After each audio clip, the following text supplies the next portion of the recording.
we'll try and have a 45-minute panel discussion now and try and link in some of the questions that we've been receiving during these talks.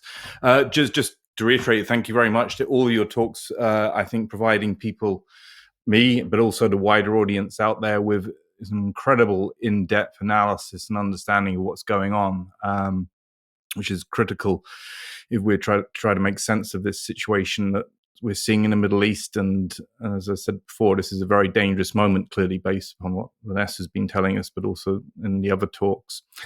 I guess maybe just to kick it off, I mean, we started at the very beginning, obviously, with me and talking about 9/11. 9/11 is a structural deep event, and it's one she described as a false flag. It's a self-inflicted wound in order to get a series of wars, regime change wars starting, the restructuring of the Middle East, and so on. I mean, going to October 7, obviously, we're not thinking the evidence that's suggesting it's that type of false flag event, but it does seem to be, from what a lot of you are saying, that sort of, there is certainly Israel is trying to exploit what happened on October 7 for its own strategic purposes. And I guess that raises, the first question, does this look like a lie hop, let it happen on purpose, as being the most kind of likely scenario in this case? And in addition to that, I'll put that out to everyone, but in addition to that, we've got a question from somebody saying that, well, if Israel let it happen and they knew it was going to occur and they have sought strategic advantage by exploiting it in order to do what they're doing in Gaza, what exactly, because Hamas presumably and Palestinian resistance would have known this, what exactly is their strategic motivation in this action that was taken? So just to start us off, I mean, and does anyone want to pick up on that, on sort of, is this looking like the most likely assessment of this? This is a lie hop and it's been exploited. They knew it was going to happen and they're using it to pursue removal of Palestinians from Gaza, for example. Is that the most likely scenario that we have in terms of understanding what happened?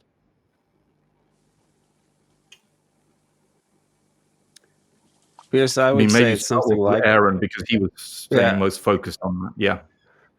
I mean, it looks apparently like they would have let some attack happen and that the response was rather slow, and that they also used, massive, indiscriminate violence, to attack the Hamas and others in order to have a higher death count, because they preferred that to hostages. So, I mean, the way that they have exaggerated it and used it this way, I think that they would have. There's a lot of reason to think that they let it happen and that they came in and even added a lot more. I don't know that. I would guess, honestly, that it was the plan, the objective of Hamas and these other parties that had joined, not to attack civilians, not to massacre civilians, but actually to take hostages. I think they wanted hostages. That's logical, and that does seem to be what we hear from the hostages. So that makes the most sense to me. I'm not saying there were no atrocities, and I can't know everything that happened, but the fact that all of these things have been debunked, and even when they come out with these rape stories, as Max Blumenthal has done very well, they're actually very thinly sourced, and there's nothing really to hang them on. So the way that they're being treated so credulously, despite a much real confirmation in terms of evidence, is really notable. Now, on the side of Hamas, why they would have done it, I think that preventing the normalization of relations between Saudi Arabia and Israel may have been the more pressing thing for them. I think that if Israel is not able to really go forward with this as they had planned, if they're not able to massively ethnically cleanse the Palestinians in Gaza, then I think it will redound to Israel's strategic defeat massively, because they have lost so much legitimacy here. I don't even think if they liquidate the Palestinians that this will be a win for them, because their position in the world depends on U.S. hegemony, U.S. control of the dollar, and U.S. as the global bully, and that is all crumbling. I think that is partially why they did what they did, along with Benjamin Netanyahu's political fortunes. So if Hamas, even if all of Gaza gets wiped out, Hamas may actually win in terms of destroying Israel, because I don't see how Israel can be viable in the post-U.S. unipolar world as a pariah, and as the perpetrator of unspeakable crimes, of genocidal crimes that we haven't seen. Something like this on this scale happened in Indonesia in 1965, but there wasn't TikTok videos. It wasn't the whole world watching it saying, "Can you stop this?" and the U.S. saying, "No, this is not happening. What you're seeing is not what you're seeing. This isn't what it is. We're just, we can't do anything about it." So I think it's a disaster, but it's also very dangerous, because I don't know that the people in charge of the U.S. war machine are going to suffer this defeat gladly, along with Ukraine. It seems like the U.S. empire is on its way out. So kind of a let it happen, but one that has backfired or is backfiring now, effectively. Atif. I would like to add a couple of things. First, this is not the first time Israel has invaded Gaza and has come in and out several times before. I doubt very much that whatever plan they are executing now, this was not part of a plan that they have prepared for. There is evidence they have been talking to the Egyptian government, trying to transfer the Palestinians into Sinai or even into a new city they created in the desert. So, to some extent, the plan of the Israelis to empty Gaza for the reasons I've mentioned and for the other reasons that my colleagues have mentioned is there, and there is no question about it. Israel is seeking economic advantage and exploiting the opportunities that this emptying of Gaza would present them with. Why would the Palestinians do it? I mean, I think Aaron has already mentioned the idea that it seems every Arab country, well, I won't say every, but at least the Gulf countries seem to have accepted this Abrahamic initiatives, and they're making their ways. Maybe Saudi Arabia did not declare its agreement with Israel, but certainly it never denied it, and at some time mentioned that things are really moving in the direction of a greater normalization. So, to some extent, what the Palestinians have done have been motivated by the fact that the Palestinian question all of a sudden has become on the back burner of the Arab agenda. So, what they've tried to do is basically, even if Israel knew and they knew might not really succeed totally, is that they basically and fundamentally turned the tables around in such a way that the Palestinian question that has been put on the back burner to simmer in the background is now on the forefront and has, to a great extent, derailed whatever agreement the Arab states, whether it is Sudan or Maghreb or Egypt or Jordan and Bahrain and the UAE, I think to some extent it drove a wedge between the government and the people. And I don't believe that the Arab governments are now in the same comfortable position of making an accommodation with Israel before that was happening before the events that would be now. Indeed. Richard. Yes, just to supplement what Aaron and Atif have said, with which I agree, we should remember that before October 7th ever happened, this was described as the most extreme government ever to emerge in Israel. And what that translated into, in my understanding, is that it was intent on giving the settler violence a green light on the West Bank and creating a situation where the end game of the Zionist project could be carried out. And I think contextualizing what's happened after October 7th, even if you grant the validity of Israel believing that it was subject to a surprise attack, even if you grant that, the illogic of their response suggests that they had other priorities in mind, both the territorial priorities of expanding to Greater Israel and the economic priorities that Atif has described to us, so that this didn't come out of a vacuum, as the Secretary General said. And you should remember the speech that Netanyahu gave in the General Assembly of the UN a couple of weeks before this attack, which was highlighted by showing a map without Palestine on it. And there undoubtedly was some impulse on the Palestinian resistance movement to say, we have to act now, or we will be subject to a fait accompli. And so the historical timing, even if the deep structural event dimension is present, it reinforces that and creates this very dangerous present situation, which is that Israel can neither win nor lose. See, and what does it do when it's confronted by that?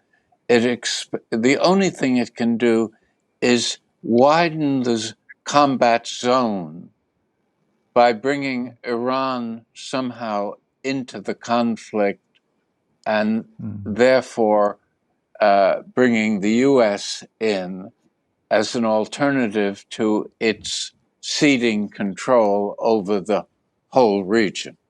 So this is a worrisome moment in a horrible crisis situation if looked at from a humanitarian and Palestinian perspective. And only, I think, a surge of civil society activism can challenge these forces that are seeking the perpetuation of American post-Cold War unipolar hegemony. Yeah, certainly. Kind of the feeling I get is the weakening empire and increasingly extreme, desperate actions and so on being taken both U.S. and Israel, which, the point you made earlier, creates this very dangerous situation. Sort of a wounded animal, as it were, becomes more and more violent. Kevin, did you want to come in on that, or did you want to just comment on, especially what you heard from in Aaron's presentation, sort of any sort of bits of evidence in there which you would sort of pick up as, this is very indicative of certainly a let it happen operation? Would you be willing to sort of put your money on the table on that at the moment in terms of thinking, there's something that's just fairly solid there which we could look to and suggest that, they at least knew this was going to happen? Or am I pushing you too hard on that? Yeah, no, when I gave my talk, I mentioned that everything that so far I've seen seems to match the pattern that I've seen with other state crimes. And certainly there was foreknowledge on the part of Israel. And, I would say one other thing that I've read about the fact that the operation involved the simultaneous compromising of 29 points on the iron wall, 29 points of a boundary that is so highly observed on a daily basis, combined with the foreknowledge of the plan and of the exercises that mimic the event. It does very much seem like it was allowed to happen. If there's more to it than that, I think that we need to just continually reevaluate our perspective based on evidence that is revealed. Because as I said, with deep events, it's all defined as being hidden, and so it won't be revealed necessarily for some time. But I can say I am worried about what Professor Falk has said, that this may be something, and Vanessa has also said, maybe leading to a wider war, and there may be have been an intention there all along, which is very troubling. Yeah. Vanessa, you dropped out there for a second? Yeah, did you want to come in on? Good. Would you? Yeah, I mean, I think all I wanted to say about the Hamas operation, and I don't know if anybody mentioned that while I kind of disappeared thanks to Syrian internet, was the name of the operation, which is Al-Aqsa Flood, of course. And this is a very important aspect, is the potential for the Zionist destruction of Al-Aqsa Mosque, which is, I think, the third most holy Islamic site, in favor of Temple Mount. And so I think this was also, so the normalization with Saudi Arabia, which, as I said in my talk, was to effectively bring an end to the Palestinian battle for justice, freedom, liberation from an apartheid, oppressive, settler colonialist entity rule. And then, of course, this ongoing invasion, really, of Al-Aqsa and the prevention of worship in Al-Aqsa for Palestinian Muslims. So I think this was also a very important aspect of this operation. Okay, thanks.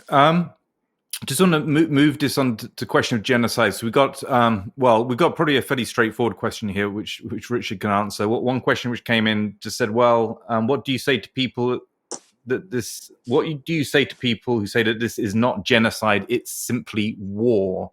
I'll just pass that to Richard to quickly address before we get on to other issues in relation to the genocide question. Well, as I tried to suggest, Israel can't, as the occupying power, has no authority to wage war. It has the authority to reestablish its security by reasonable and appropriate means, while upholding its primary obligation as the occupying power of protecting, not decimating, the civilian population. The whole emphasis of the Geneva Conventions when it comes to belligerent occupation is the duty of the occupying power to protect the civilian population.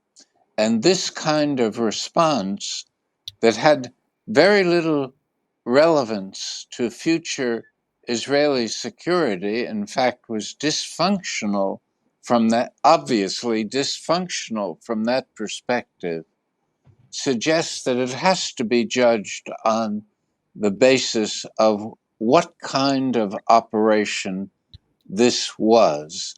And given the statements of the Minister of Defense, the Prime Minister, and the religious leaders in the Israeli cabinet, there is no reasonable doubt that the intention was genocidal.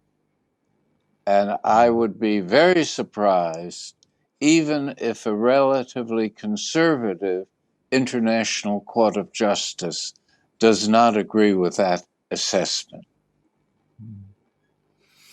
Yeah, I mean, it's quite incredible. As you all know, I'm based in Germany and in Berlin, and it's, the German government and certainly the German elite. It's quite remarkable the extent to which they have fallen behind in support of Israel, and it's remarkable to watch and see that there's this blindness to the reality of what's going on. On this question of, and this is linked partly to a question which came in of of what the Israeli population, how it sort of is cut up in terms of its position in relation to what's going on. I mean, clearly, there is going to be some opposition within Israel to what's going on. And I guess, this links to a kind of a broader question about where the kind of resistance might come to this. We're witnessing yet again genocide now in the 21st century. Are we populations in the West, sort of where do people feel that those populations are in terms of having realized what's going on, the global audience, the South, the global South, and so on. But starting off with, what's the sense of the population within Israel for Israelis who are witnessing what's going on? Is there a significant resistance or pushback, or is it very limited? Is the pushback going to have to come from Western populations or from the global South? Where do people see the pushback coming from against this genocide? Vanessa? If I can hop in there. Well, I've seen a number of interviews with Alistair Crook, who has a wide breadth of experience of Israeli society and the Middle East. And according to him, 80 to 90% of the Israeli population actually believe that the Israeli forces are not doing enough, that they should crack harder on the Palestinians. And of course, as they perceive it, there are no innocents in Gaza, are all capable of carrying out acts that were or were not carried out on October the 7th. There is, however, a strong pushback against particularly Netanyahu, but even against the security services, against the army. I believe now there is a court case by the families of those that were killed on October the 7th by the IOF helicopters and tanks, both on October the 7th and I think 2 days after, to take them to court for the killing of their relatives. There's a huge amount of fracturing within Israeli society, but as regards the attitudes towards Palestinians, as Alistair has said on a number of occasions, it's a very percentage that want an end to it, that want Palestinians ethnically cleansed from all of the occupied territories, including West Bank and Gaza. Yeah, I wonder if there's always this idea of the rally effect, because it's well documented with the kind of rather tedious academic analysis of public opinion in conflict situations. You always get this rally around the flag effect and so on at the beginning of a conflict. It's this instinctive, but it tends to ebb over time or weaken and so on as a conflict goes on. But maybe this ties into what Richard was saying. You've had a shift to the right, a very extreme government in Israel, probably with a huge amount of propaganda surrounding that, and the Israeli population being subjected to that. That sort of maybe that's going to be the last place we're going to see sort of serious sort of popular pushback. Also massive indoctrination. I can't remember the name of the documentary that was very recently released, but a terrifying of indoctrination, the garden upwards, which has ensured this expansion of extremism and expansionism, because of course Netanyahu is a revisionist Zionist that goes back to the Jabotinsky cult, which had very close alliances to the Nazis in Ukraine through Simon Petlura, and is effectively a very supremacist, expansionist cult. And so therefore that's very much what is filtered through the education process in Israel, and it is effectively indoctrinating and programming Israelis into the thinking that they now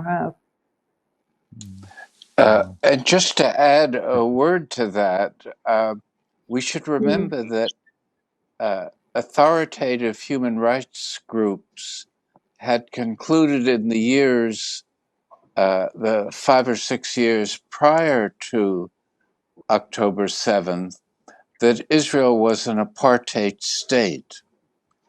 And part of what allows the genocidal narrative to take such a vicious form is the total dehumanization of the Palestinians as human beings, entitled to the protection of law and morality.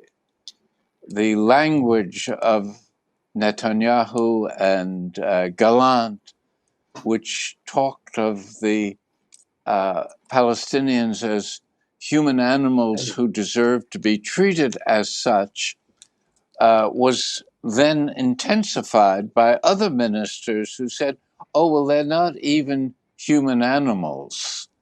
And this kind of dehumanization is integral to a genocidal movement of the sort that we're seeing carried out. And what's significant also is that no significant Israeli voices have challenged it.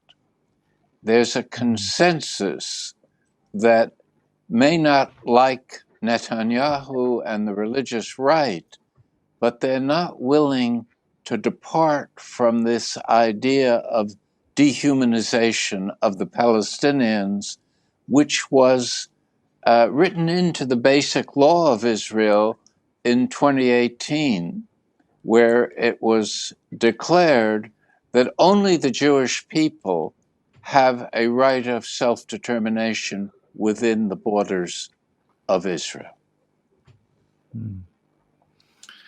Yeah, so it raises this kind of point of, propaganda of war. I mean, in wartime, it always involves this dehumanization. I guess sort of picking up on Kevin's points about indicators of state crimes against democracy and so on. But war propaganda is, we've seen this. You see it in the First World War, Second World War, and so on. But I'm betting if you were to do some detailed media analysis of Israeli media, you'd see some pretty terrifying patterns there in terms of precisely that process.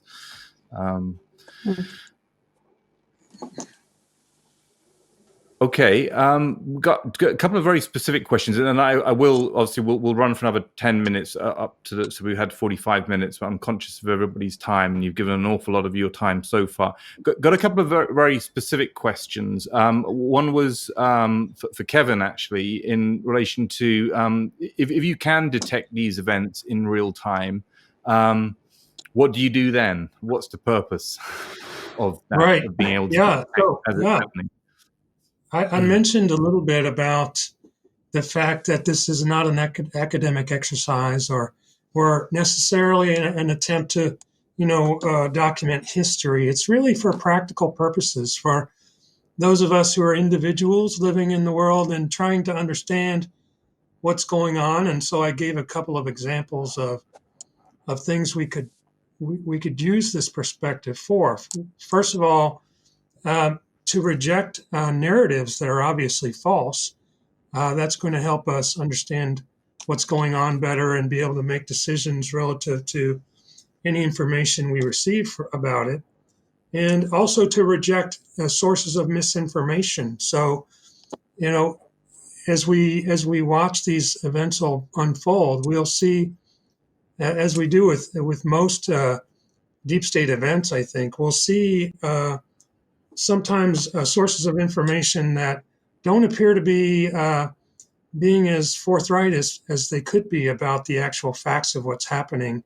I don't have an example at the moment on the tip of my tongue, but I also gave the example, which I think was a very relevant one certainly for me and for many others, relative to COVID, and that, when people are caught up in the middle of what really appears to be a false narrative, and they're being forced to do certain things, whether it be locked down or, more importantly, accept experimental injections into their bodies.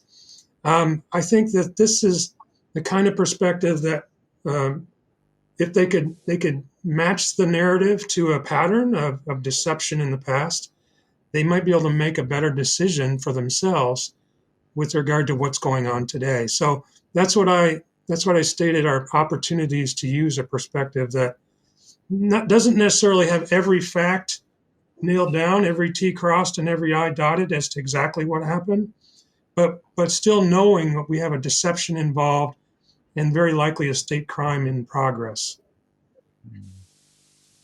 Yeah, and for sure, we're definitely in an era now where, you know, a much larger section of the population is, you know, beginning to be switched on to these kind of deep state events and so on. People don't buy into the kind of conspiracy theory smear in the way that they used to, and so on. So, you know, there is fertile ground, I think, for people, you know, if they're armed with the kind of more detailed analysis, identifiers, and so on, to react and then to actually push back and so on. So.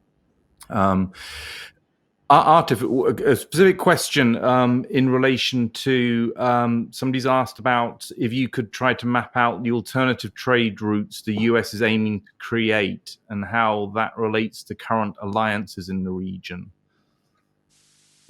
Well, to a great extent, is exploiting and trying to organize the region along these trade routes. Notice that it's not just a random choice that you pass it through Dubai and from Dubai through Saudi Arabia and Jordan. I mean, it's difficult to forget that they are trying to exploit all these regional arrangements. I mean, you're picking exactly the countries that you want to be involved and to exclude the countries you don't want. You're bringing in Saudi Arabia, you're bringing in UAE, you're excluding Syria, you're excluding Iran. So to a great extent, the trade routes are used as a way of reorganizing regional interactions and interests.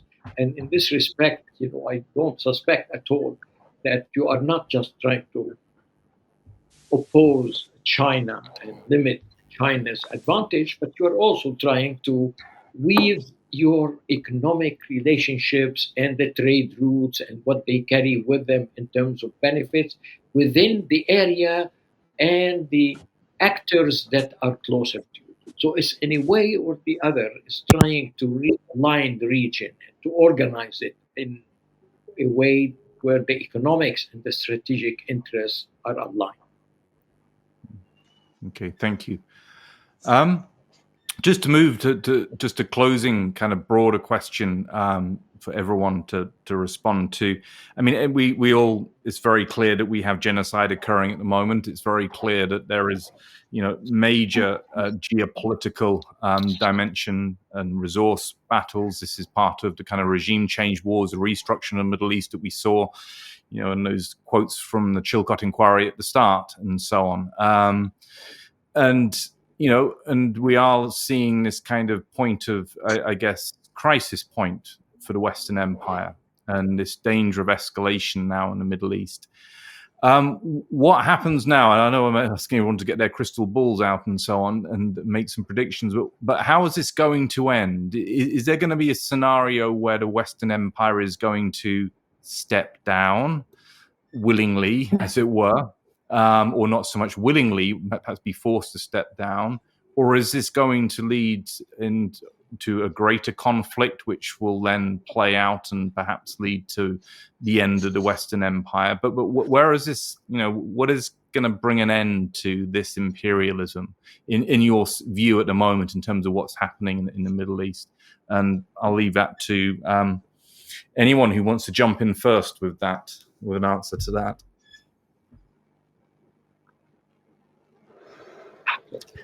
Maybe I'll jump in just to say a couple of words. There are about three dynamics here, and depending on how these dynamics would work out, they're going to influence the course of events. One of the dynamics that has been established is the big wedge between Arab governments and Arab people. Will this event create another Arab Spring? There are lots of people are discussing that we may be seeing another Arab Spring where the people who felt disenfranchised and who felt their governments did not come with the kind of response they wanted. Look, in 1973, King Faisal stopped the production of oil and threatened that he would not bring back oil embargo to the West and to the countries supporting Israel until they show a change. Maybe he stopped it and dismissed it before it created all its effect, but at least it showed a willingness on the part or an obligation or being forced by the way he expected the reaction to be for these governments to do it. In this conflict, have you heard one single oil producer saying, I'm going to cut my production until the West would show some accommodation, some understanding, would refrain from supporting Israel? Did not. I guess that this is going to be a far more uh, challenging issue. These regimes are now keeping this conflict going and have an interest in keeping it going because they know when the guns are going to stop really blazing, they have to face the chorus of their own people to see why have you, Egypt, not delivered food when you have a Rafah passage? Why didn't you do more? Why did you threaten to do more? Why Saudi Arabia you didn't even mention at least a day or a week cut in the oil supply to the world? Why every other country have not really, particularly Arabs, including really Iran and others, have not come with any concrete support or at least a measured and a effective uh, initiative that would have really had some impact. So this is the first dynamic. The second dynamic, I don't think that anybody in the Arab world is now unaware of the hypocrisy of the West and the way the West has completely turned its back on the massacres and on the savagery and indiscriminate bombing of people. To a great extent, countries like France, that had really somehow projected itself to be independent, neutral, and not pushing the US agenda. Where is that West? They all seem to be exactly on the same side and have not in any concrete way came to put an end. They refused even to have a humanitarian, extended the humanitarian ceasefire. So this dynamic of where the West hypocrisy, where all the masks have completely fallen, where people are now exposed for where they are, they no longer fooling the people, talking about human rights. The third dynamic is the big difference between how the West reacted to the Russian invasion of Ukraine and how they have reacted to the invasion of Israel.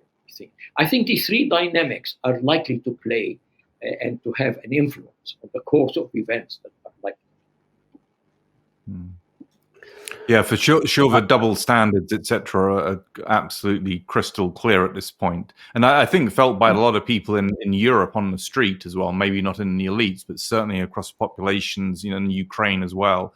There's a lot of unease, I think, on the German street about what's happening in Israel, Gaza, which you don't see reflected in the governments and so on.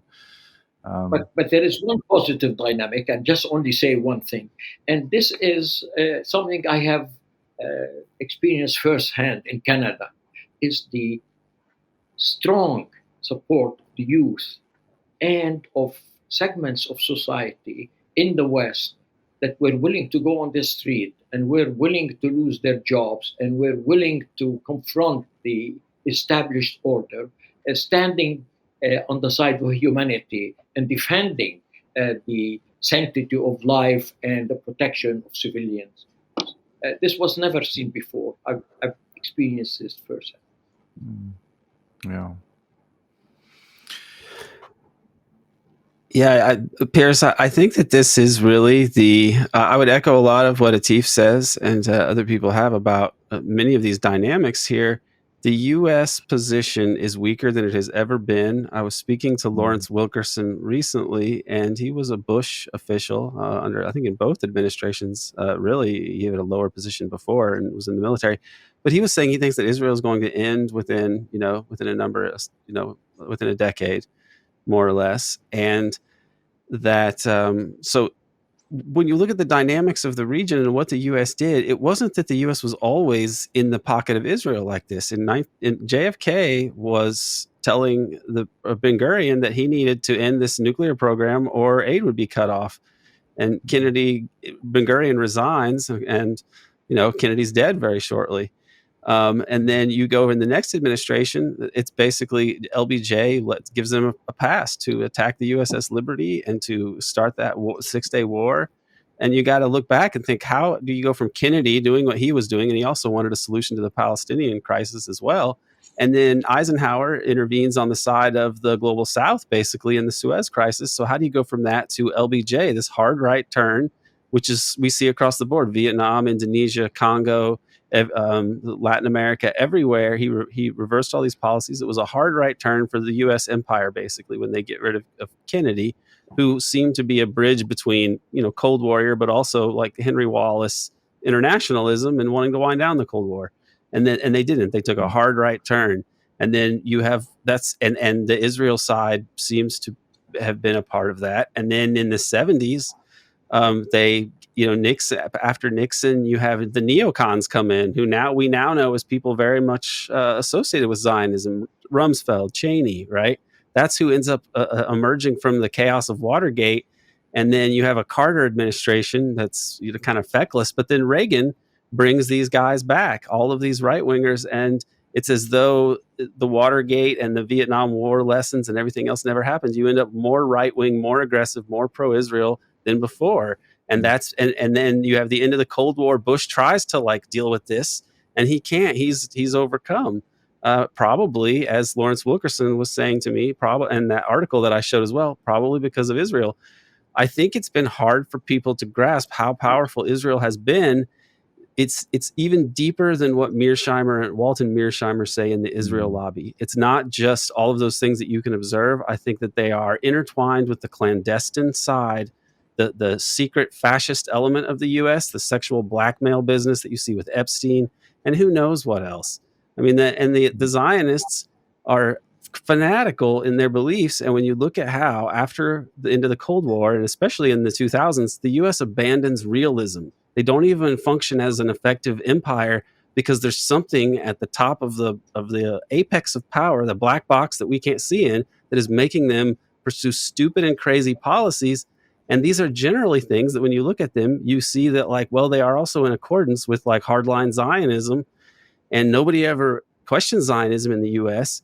And now that we see what Israel is getting away with in broad daylight, it points to them being even more powerful than people like Mearsheimer and Walt were trying to tell us. It is perhaps the explanation for how the U.S. went from being a pretty vicious empire, but kind of a pragmatic one, to being kind of insane in the 21st century, to the point that we've basically lost the empire. And a lot of it is due to the consequences of these actions that were taken pretty much in accordance with what the Zionist faction of the American deep state would have wanted. Mm-hmm.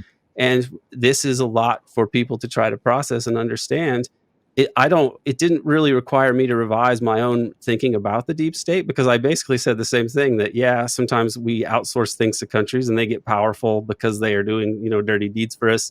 And the Israel lobby is a part of the deep state. Yeah, I said all those things before, but I didn't really grasp how significant it was until this. It is these two projects, U.S. global dominance, which is really a disguised fascism, because they'll shoot you like JFK if you are in the way of the empire. And then there's the Israeli version of more blood and soil, scary fascism, of a German flavor. I mean, that's really what it is ideologically. And there's a lot of resistance to wanting to acknowledge that. I'm not saying that Zionism equals Nazism. I'm just saying Zionism, as we see it unfolding now with Gaza as this concentration camp turned into a death camp, they're not the same thing, but they are the same type of thing. And this is something that more and more people are finding themselves unable to deny anymore. And I think that as the U.S. is materially weakening, you have this terrible loss of legitimacy for the U.S. and for Israel for what they are doing now. And once the reality of what we've done in Ukraine really dawns on people and becomes totally undeniable, that's going to be even worse. I don't know how U.S. hegemony can continue in this way. And thus, these are going to seem like really horrible, counterproductive moves of a dying regime that has intertwined U.S. imperialism and Zionism because of historical accidents and circumstances. And when this dissipates, it will be for the good of mankind, as long as it doesn't involve nuclear doomsday. It does seem that Zionism is just part of this kind of broader feature of Western cultural supremacism and so on. You see it in colonialism, empire, etc. It's just one of the outgrowths of this Western sense of supremacy and so on. It's our role to lead the world and then to do whatever we want, etc.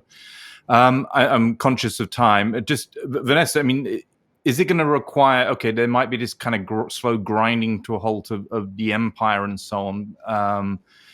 Is it going to, however, require some kind of defeat, some kind of distinct military defeat at some point? I mean, we've had Ukraine, obviously, had Afghanistan and Syria. The attempt to overthrow did not succeed, but they're still trying very, very hard. But is this going to end up in some kind of escalation followed by a potentially significant military defeat for the West, which is the straw which breaks the camel's back in all of this? And is that one scenario that's possible? I think it was Edward Said that said, the US is a super force. A super force can only be defeated by an even greater force. I'm paraphrasing. I don't think that's the exact quotation. I think what we've also seen from Yemen has been incredibly effective because it really has damaged the economy. I mean, Atif, you were talking about the fact that many nations hadn't responded in this way, despite the proposal that was put through at the Emergency Arab League summit that was vetoed by Saudi Arabia, Jordan, and Egypt. And I think so. There's two streams here. First of all, there is the success of the Yemeni operation, for which there is potential for Yemen to be attacked, although it's undergone already 8 years of incredible aggression by Saudi Arabia, UAE, Israel, kind of leading a proxy war against Ansarullah in Yemen. And as the Ansarullah spokespeople have said, well, stop threatening. If you're going to attack us, attack us. But so far, it's been a lot of belligerent rhetoric. And they haven't actually really carried out any attacks on Yemen mainland. So there's this sort of juxtaposition of, as both Gallant said, they need victory in order to survive. But how elusive is that victory really? And to what extent are they prepared to push forward into a conflict that they cannot win? Shamin Nawani said, you're now getting this unification of Arab populations, even if there are Arab countries like Saudi Arabia that are still on the brink of this normalization with Israel. The population in various recent polls has demonstrated that it wants the genocide against Gaza and West Bank to finish. So Arab population consensus is shifting away from Israel, and that's another very dangerous point. So I guess the question is, how many lunatics are in power in the United States? How influenced are they by lunatics in the Zionist far-right extremist factions in Israel and the United States, and even in the UK? How far are they going to be influenced? And you have to bring in kind of the evangelical end-timers also that believe that the world has to kind of enter an apocalypse for the second coming of Christ. I mean, people might laugh about that, but that's the whole point of Al-Aqsa, Temple Mount, and all of that. So it's a big element amongst the Christian Zionists and the evangelicals in America. So we're in a kind of very scary tipping point, as Aaron pointed out much more eloquently than, yeah.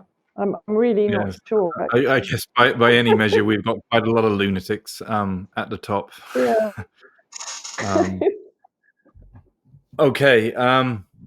I think we should wrap up there. I see Richard's dropped off. I know that we're very much over time now, and I'm very grateful to everybody for having devoted so much time to this event. I think it's been extremely valuable. A lot of great, important information has been disseminated through this event.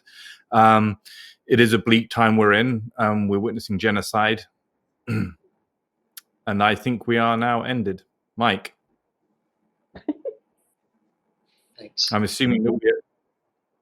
Oh, I'm still live. Okay, it doesn't appear to be. I don't appear to be still live on my screen. But so anyway, to wrap everything up, but to adapt myself to the seriousness of the situation. Yeah, we are at this point. Clearly, we are at a point where genocide is occurring. We're at a point where there is potential for great risk of escalation in the Middle East. Certainly time for populations to wake up if they haven't already woken up and start pushing back against their governments. And hopefully what we've heard today from all of our great speakers, excellent speakers, gives some people some kind of ammunition and tools of intellectual self-defense in order to wake up and push back against what we're seeing at the moment. So thank you very much for attending and listening to this event, and we hope to see you at the next event, which we will surely have at some point in the near future. Thank you very much.